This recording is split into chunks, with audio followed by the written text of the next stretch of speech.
Each time you lie, you're subconsciously telling yourself you're smarter than everyone else. And people hate that. Stoicism reveals how honesty, not deception, builds genuine connections and prevents social backlash. Think about it. No one likes feeling like they're being played. That's why deception and lying are big red flags in any relationship.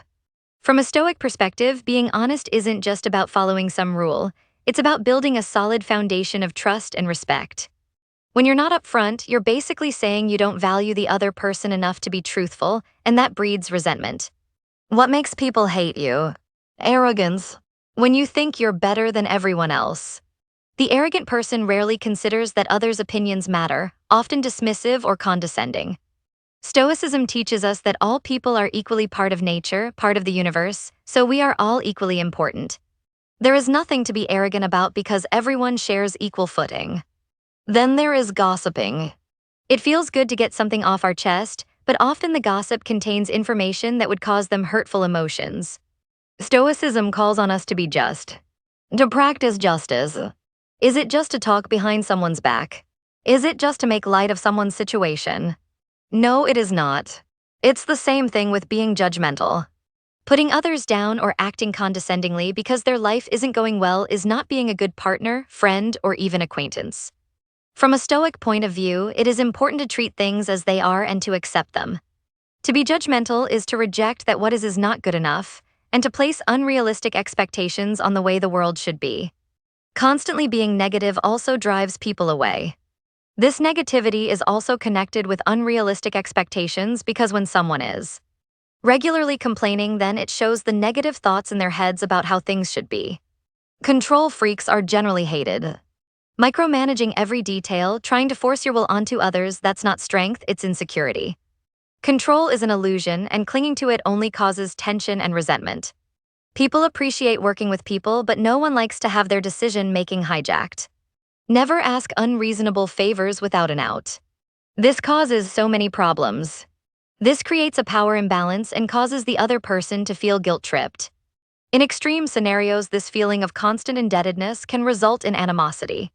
Trying to win conversations is also a negative personality trait. Many people are outraged when they find out they are always competing with you because it implies you don't value what they have to say. From a Stoic perspective, there is no need to compete because everyone is of equal worth, everyone has an equal share of the universe. So how do you change these negative behaviors? One of the main steps is through honest self-reflection. It starts with being intolerant of your own negative behavior. Are you constantly talking about yourself? Do you find yourself interrupting others? Start noticing these tendencies and actively try to change them. Seneca wrote about examining his day and actions. He knew it would be a long battle, but he knew that progress could be made. This requires self-awareness and self-compassion. Know that change does not happen overnight, but the best way to reach a positive outcome is to start now. Another way to think about it is that Stoicism isn't about suppressing feelings, but understanding them.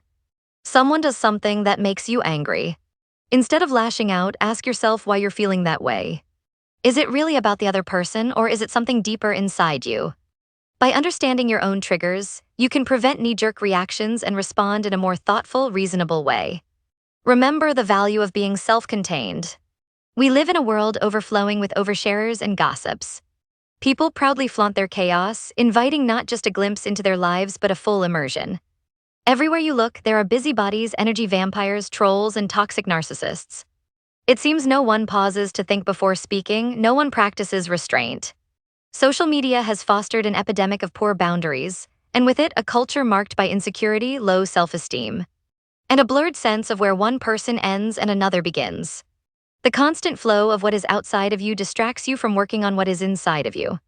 The Stoics taught the importance of knowing one's place and path in life.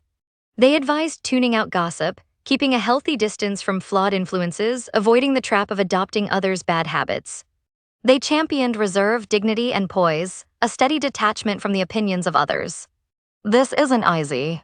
It demands real self-discipline. But this is also a foundation for true well-being happiness. Remember that if you are an intellectual, you might need to be more simple. The inferior person resents the distance between their intellectual capacities and those of the superior individual, fostering a deep-seated dislike not easily acknowledged or confronted. Act with humility and kindness. Act as if you are learning from them. So think before you speak. Be honest, be reasonable, be self-aware. Stop lying. Strive to be stoic, and you will build greater connections and avoid hostility in your relationships. Of course, we've only scratched the surface. What about handling unrealistic expectations from a partner? Or navigating situations where you feel invisible or inadequate? These are tough challenges, and Stoicism offers a path, not a quick fix. If you found this helpful, give us a like, share it with your friends, and subscribe for more insights into living a better life through Stoicism. Keep watching.